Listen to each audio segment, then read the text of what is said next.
반전이 없는 드라마, 영화는요, 밋밋합니다. 별로 재미가 없어요. 이 반전에 또 반전을 더하는 그런 영화나 드라마, 스포츠 게임을 보다 보면 우리는 막 긴장감도 넘칠 뿐만 아니라 흥미롭고 재미있습니다. 성경의 인물들을 보면 성경 안에서도 반전의 명수들이 많이 등장을 합니다. 우리 구약에 나오는 대표적인 반전 인생, 누구를 들 수 있을까요? 많은 사람들이 있겠지만 요셉, 요셉. 죄수로 있다가 하루아침에 꿈 해몽하면서 총리로 등극하게 됩니다. 신약 성경에 등장하는 반전 인생, 대표적인 인물이 누가 있을까요? 예습하고 오셨습니까? 네, 바울. 네, 바울. 많은 사람들이 있겠지만, 바울. 예수님 믿는 사람들을 막 죽이던 사람이 예수님을 만난 이후로는 예수님 말씀을 전하다가 순교해서 죽게 되죠. 또 감옥에서 인생의 반전을 이룬 사람도 있습니다. 오네시모라는 인물이죠. 오네시모는 노예였는데 도망쳤다가 잡혔어요. 파리 목숨마도 못한 이러한 위기에 처했다가 감옥에서 예수님을 만납니다. 그러고 이제 초대교회의 위대한 지도자로 바뀌게 됩니다. 성경의 인물들을 보면 대부분의 사람들이 이렇게 반전을 경험합니다. 비포와 애프터가 분명히 나누어지는 그런 삶을 살아갔던 것이죠. 각본 없는 드라마 같은 스릴을 보여줍니다. 감독은 누구예요? 하나님. 우리 하나님이 감독하시는 각본 없는 드라마의 주인공들로 등장하고 있죠. 우리가 함께 살펴보고 있는 이 룻기 이야기 또한 처음과 마지막이 아주 강한 대조를 보여줍니다. 극한 반전을 보여주고 있죠. 1장에서 장례식 분위기였던 그 1장 분위기가 4장에 가서는 어떤 분위기로 변화됩니까? 결혼식 분위기로 변화됩니다. 고통으로 가득했던 모습이 찬송으로 채워집니다. 고독한 인생이 교제가 풍성한 삶으로 변화되고요. 눈물로 가득했던 삶이 기쁨으로 가득 차고 넘치게 됩니다. 빈곤이 풍요로 변화되죠. 룻과 나오미의 인생은 흉년으로 시작되어서 풍년과 같은 인생으로 변화가 됩니다. 이것이 바로 룻기 이야기의 전체 이야기 흐름입니다. 룻 인생의 반전에는 두 개의 큰 사건이 있었습니다. 무엇일까? 1장과 4장 사이에 반전의 계기가 되는 두 가지 큰 사건. 첫 번째는요, 룻의 결단이었습니다. 이 결단에 대해서는 우리가 지지난주에 함께 말씀으로 살펴보았습니다. 룻은 결단합니다. 근데 이 결단은 희생의 결단이었어요. 자기 인생을 내려놓고 나의 유익을 내려놓고 나오미를 봉양하기 위해서 희생하는 결단을 내립니다. 이것을 하나님이 보시고 이것은 나를 닮은 사랑이다. 헤세드 사랑을 발견하시고 결국 헤세드 사랑으로 갚아주시죠. 이것이 바로 희생의 결단이었어요. 동시에 또한 룻의 결단은 믿음의 결단이었습니다. 단순한 희생의 의미를 넘어서 이것은 분명 믿음으로 반응하는 것이었어요. 보아스는 이렇게 축복을 하죠. 주님의 날개 아래 보호받으러 온 너에게 하나님께서 상을 주시기를 원한다 라고 말씀하지 않았습니까? 이 룻이 이렇게 온 것은 주님의 날개 안에 보호받으러 왔다라고 표현을 하고 있어요. 룻은 여호와 하나님만이 나의 참 주인이시요 보호자가 되십니다. 나는 하나님을 떠나면 나는 죽습니다. 나는 목숨을 걸고 주님을 따르겠습니다. 라는 믿음의 결단으로 여기까지 온 것이었습니다. 룻의 인생을 반전시켰던 가장 강력한 사건 하나, 바로 룻의 결단, 믿음의 결단이었습니다. 그렇다면 인생 반전의 또 하나의 중요한 사건은 무엇일까요? 그것은 다름 아닌 만남 사건입니다. 만남. 이 만남에 대해서는 우리 지난주에 함께 말씀을 나누었습니다. 하나님께서는 이 보아스와의 만남을 통해서 위대한 일을 행하셨습니다. 오늘은 이 만남에 담겨져 있는 신학적인 의미를 좀 더 구체적으로 살펴보고자 합니다. 룻기 말씀에서 빼놓을 수 없는 중요한 신학 사상이 하나 등장을 하는데 그것은 바로 구속자 사상이었습니다. 구속자. 히브리어로 말하면 고엘이라고 이야기하죠. 고엘 사상입니다. 고엘은 기업을 물을 자, 구속자, 대신 값을 치르고 사는 자, 영어로는 킨스맨, 친척 구원자라고 표현을 하고 있습니다.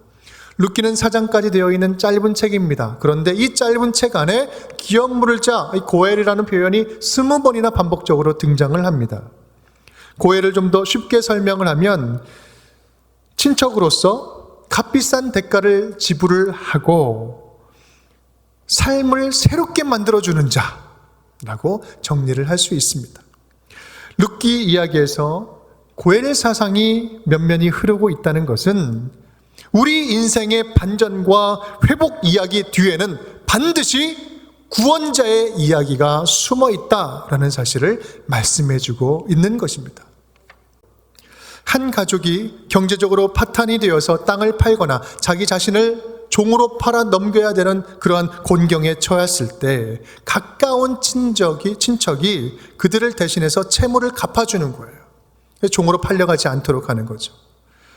이 고엘은 결혼을 포함해서 노예 그리고 땅 모든 것들이 다 광범위하게 포함되었던 일이었습니다. 대신 값을 지불하는 이 대상으로는 그 죽은 자의 땅이 있고요. 또 노예도 있습니다. 그리고 그 집안에 책임져야 할 과부, 사람들이 있었어요. 중요한 점은 이 값을 지불하고 대를 이어줘도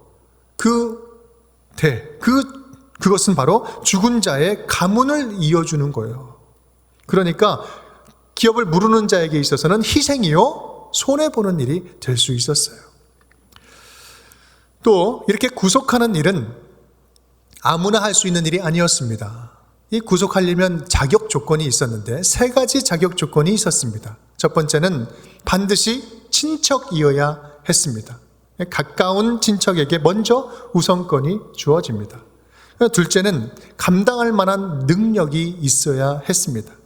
충분한 돈으로 즉시 그 문제를 해결해 줄 수 있는 유력자, 능력이 있는 자만이 가능할 수 있었습니다.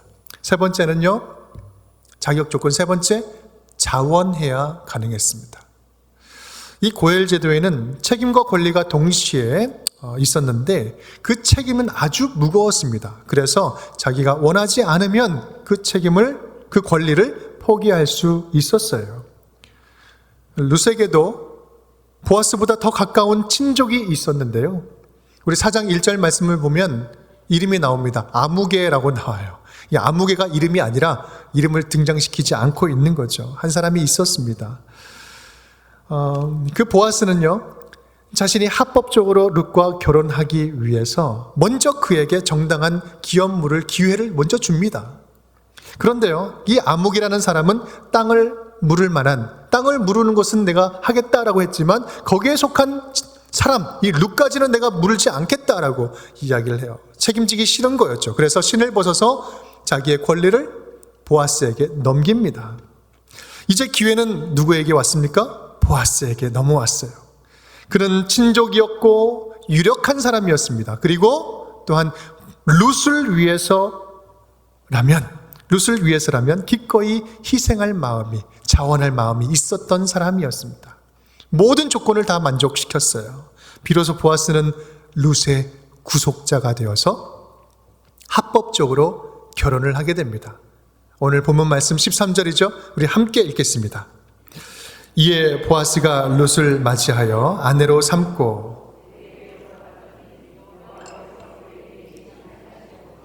그가 아들을 낳은지라. 여기서 참 흥미로운 표현은 누가 임신하게 했습니까? 여호와께서. 여러분, 이 룻기 이야기를 보면 하나님이 전면으로 등장하는 표현이 나오지 않습니다. 수면 안에 있었어요. 그런데 지금 이 아들 낳는 장면에서는 누가 임신하게 했다? 내가 했다라는 거예요. 하나님이 전면으로 등장하고 있어요. 감격적으로 하나님이 하신 일을 선포하고 있는 것입니다. 룻기 이야기를 한편의 연극으로 우리가 무대에 올린다면 이 13절의 장면은요, 그냥 볼 수 있는 장면이 아니에요. 우리 관객들이 환호하면서 박수치면 아하 막 이러는 거죠. 반전의 드라마의 하이라이트, 극적인 장면인 것입니다. 힘들고 고통스러웠던 인생의 아픔들이 이 두 사람이 결혼해서 아들을 낳는 순간 한순간에 다 씻어내려가는 것 듯한 그런 시원한 장면입니다.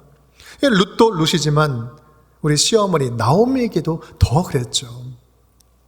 이에 주변에 있는 여인들이 나오미를 바라보면서 찬송을 하며 이렇게 화답을 합니다. 14절 말씀 우리 함께 읽겠습니다. 여인들이 나오미에게 이르되 찬송할지로다.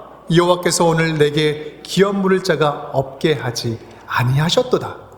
이 아이의 이름이 이스라엘 중에 유명하게 되기를 원하노라. 아멘.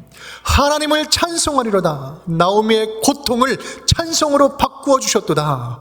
여호와 하나님께서 나오미에게 기업을 얻게 아들을 주셨도다. 위대한 아들이 태어났도다. 옆에서 찬송하며 화답하고 있는 거예요. 하나님이 예비하신 은혜가 보아스를 통해서 루스에게로 흘러갔고, 또 루스에게 임한 하나님의 은혜는 나오미에게 흘러갔고, 나오미에게 흘러간 그 기쁨의 소식은 아는 모든 자들에게 흘러 넘쳐서 간증이 넘치게 하고 있습니다.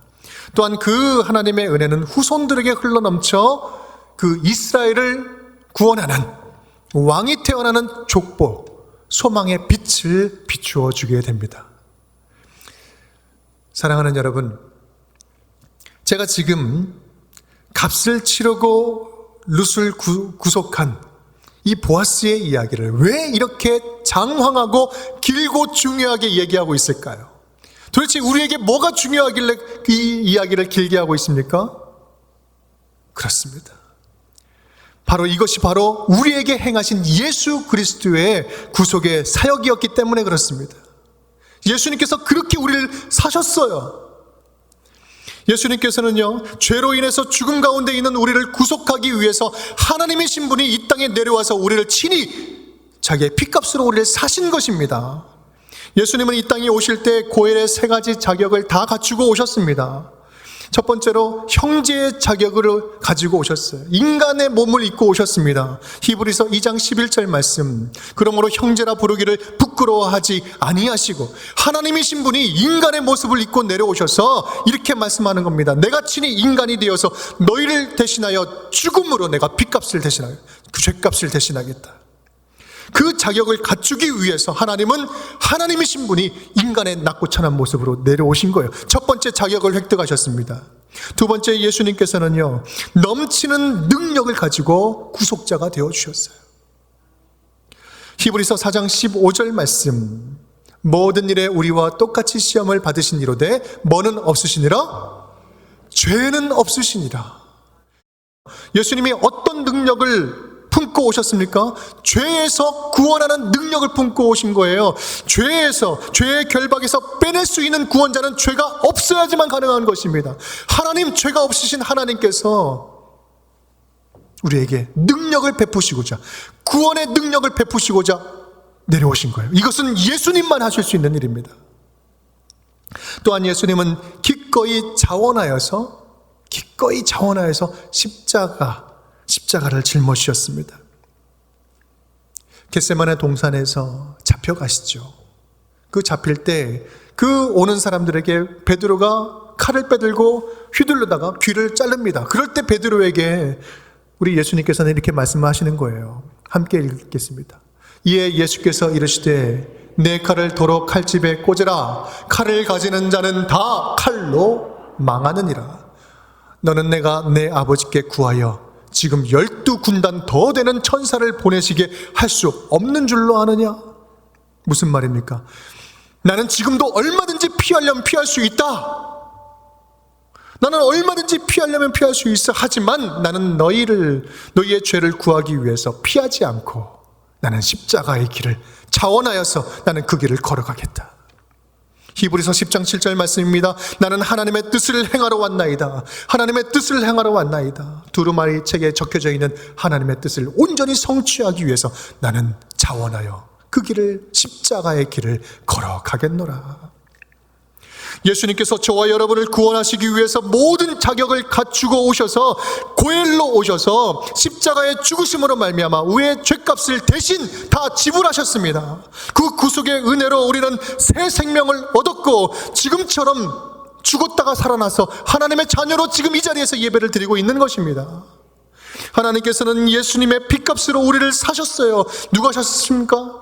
하나님이 사셨어요. 하나님이 사셨다면 우리는 누구 겁니까? 하나님의 거예요. 하나님의 소유입니다. 얼마만한 가치를 가진 하나님의 소유입니까? 예수님만한 가치가 있는 거예요. 하나님의 아들 예수 그리스도와 똑같은 가치를 지닌 하나님의 소중한 자녀들이 된 것입니다. 이것이 누구 때문에 이루어진 거예요? 예수님 때문에 이루어진 거예요. 이것이야말로 우리에게 가장 아름다운 이야기 아닙니까? 누구도 빼앗아갈 수 없는 구원의 기쁨, 구원의 소망, 구원의 복음을 우리에게 예수님께서 허락해 주신 것입니다. 보아스라는 인물이 이 룻기 이야기에서 이처럼 아름답게 빛나고 있는 이유가 무엇이에요? 보아스의 이야기가 이렇게 아름다울 수 있는 이유는 우리를 구속하신 예수 그리스도의 모습을 거울처럼 비춰주고 있기 때문입니다. 사실 성경은 결정적인 순간이 올 때마다 구속자의 모습, 고엘의 모습을 보여줍니다. 고엘을 통해서 살려요. 대표적인 본문이 창세기 44장 33절에 등장을 합니다. 우리 함께 읽겠습니다. 이제 주의 종으로 그 아이를 대신하여 머물러 있어 내 주의 종이 되게 하시고 그 아이는 그의 형제들과 함께 올려 보내소서. 여러분, 지금 이 말은요, 간절함이 담긴 말이에요. 눈물 나는 이야기예요. 누가 하는 말일까요? 유다가 요셉에게 하고 있는 거예요. 총리 요셉에게. 지금 이 아이라고 이야기하는 건 누굽니까? 베냐민 동생이에요. 막내 동생이에요. 애굽의 총리 요셉이 요셉에게 그의 형 유다가 눈물로 호소하는 이야기입니다. 누명을 씌워서 막내 동생을 볼모로 잡겠다고 이야기하니까 유다가 나서서 이야기하는 거예요. 제가 베냐민을 대신해서 종이 되겠습니다. 잡혀가겠습니다.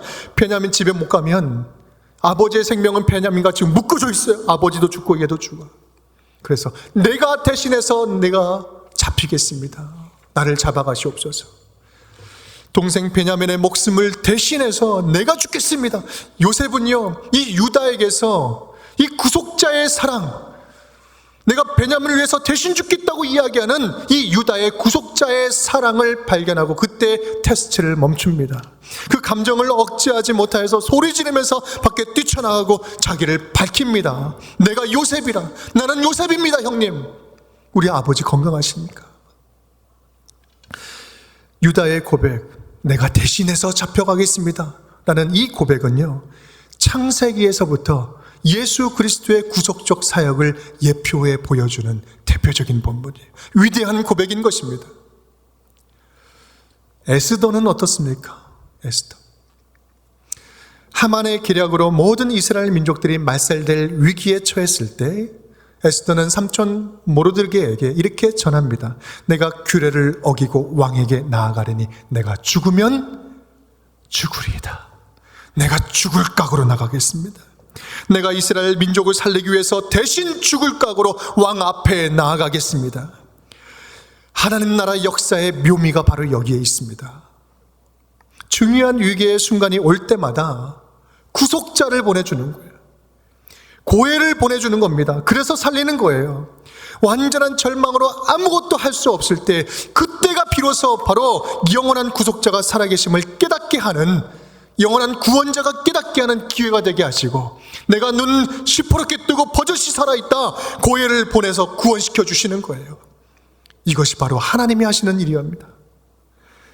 이욥 아십니까? 이욥은요, 스스로 헤어나올 수 없는 깊은 고통 가운데 빠져 있었어요. 그리고 그런 고통 가운데서 이렇게 고백을 합니다. 욥기 19장 25절 말씀 함께 읽겠습니다. 내가 알기에는 나의 대속자가 살아계시니 마침내 그가 땅 위에 서실 것이라. 내 가족이 법김을 당한 뒤에도 내가 육체 밖에서 하나님을 보리라. 아멘. 내가 알기에는 나의 대속자가 살아계십니다. 그런데 지금 이 고백이 언제 하는 고백이에요? 욥이 다 낫고 나서 고백한 겁니까? 아니에요. 스스로 나올 수 없는 완전한 절망 가운데 아무런 소망이 없을 때 나의 대속자가 살아계시니 라고 고백하고 있는 것입니다. 나의 대속하실 분은, 나를 대속하실 분은 계신 줄을 믿습니다. 마침내 그가 나타나 도우심으로 내 인생의 회복의 역사가, 반전의 역사가 일어나게 될 줄 믿습니다. 비록 내가 죽고 없어진다 할지라도, 내 생명이 끝난다 할지라도 나의 구원자는 여전히 살아계신 줄 믿습니다. 이것을 지금 누구를 두고 하는 말입니까? 우리 구주 예수 그리스도, 예수님을 이야기하고 있는 거예요. 오늘 본문은 룻기 대단원이 반전이 되면서 해피엔딩으로 끝나는 이야기입니다. 고통이 찬송으로, 아픔이 기쁨으로, 빈곤이 풍요로, 고독이 가득했던 자가 교제가 풍성한 삶으로 변화됩니다. 그 뒤에 마지막 끝날 때 족보가 나옵니다. 왕의 족보가 나와요. 이제부터는 새 역사가 펼쳐질 것이다. 하나님이 작정하신 새 역사를 내가 펼치겠다 말씀을 한 겁니다. 이 모든 것들은요, 이 보아스 안에 감추어 있었던 구속자 예수 그리스도의 흔적들입니다. 사랑하는 성도 여러분, 인생에 반전이 필요하십니까? 뭔가 역전이 필요하십니까? 여러분의 영혼이 지금 지치고 핍절해져 있습니까? 좌절하고 싶고 포기하고 싶고 그러한 마음들이 간절하고 가득합니까? 여러분, 걱정하지 마십시오. 저와 여러분에는 구원자가 계십니다. 살아계신 우리 주 예수 그리스도 구원자가 우리와 함께 살아계십니다. 두 눈 시퍼렇게 뜨고 우리 곁에 지금 살아계세요. 진정한 인생의 반전은 예수 그리스도 안에 있습니다. 예수님 만나면 모든 게 해결됩니다. 아니, 이미 우리는 예수님을 만나서 반전된 인생의 역사를 살아가고 있지 않습니까? 이제부터 우리가 해야 할 일은 믿음의 주요 또 온전케 하신 이인 예수 그리스도를 바라보시는 겁니다. 믿음의 주요 온전케 하시는 이인 예수를 바라보는 거예요. 예수님은 지금도 살아계시고 우리와 함께하고 계십니다. 머리로만 피상적으로 추상적으로 예수를 믿는다고 이야기하지 말고 이미 내 인생 가운데 찾아오셨고 내 안에 새 일을 이미 행하셨고 나를 구원하셨고 지금도 나와 동행하시는 예수 그리스도 여전히 나를 변화시켜 주실 줄 믿습니다. 믿음으로 나아가는 거예요. 더 가깝게 나아가는 것입니다. 주님 옷자락 붙잡고 나아가는 거예요. 주님만 의지합니다.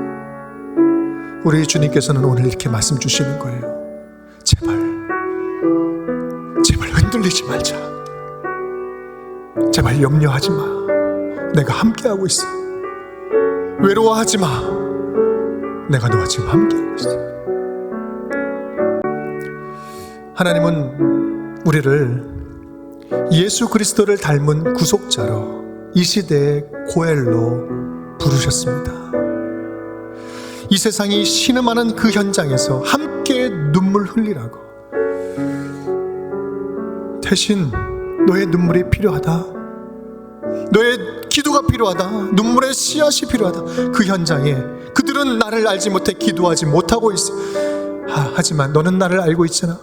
네가 대신해서 기도의 씨앗을 뿌릴 수 없겠니? 사랑이 없어서 고통받는 현장에 예수 그리스도의 사랑을 품고 그 땅을 밝게 하고 계십니다. 여러분, 혹시 대신 값을 치르는 부담스러운 자리로 하나님께서 인도하고 있지는 않습니까? 그런 자리로 부르고 계시지는 않습니까? 아니, 좀 부담스러워서 피하고 싶은데 하나님의 뜻이 있는 것 같아서 주저하고 있는 선한 결단들이 있습니까? 여러분, 있다면 제가 오늘 여러분의 고민을 덜어드리겠습니다. 대신 값을 치러주십시오. 여러분, 기꺼이 담대하게 고엘이 되어주십시오. 예수님 닮은 구속자로 그 현장에 설 수 있기를 간절히 바랍니다. 누구처럼요? 오늘 룻 앞에 서 있는 아름다운 사람 보아스처럼 말이에요. 룻과 보아스에게 주셨던 이 축복의 통로가 되는 이런 풍년의 은혜를 주님께서는 우리에게도 동일하게 흘려보내게 될 줄 믿습니다.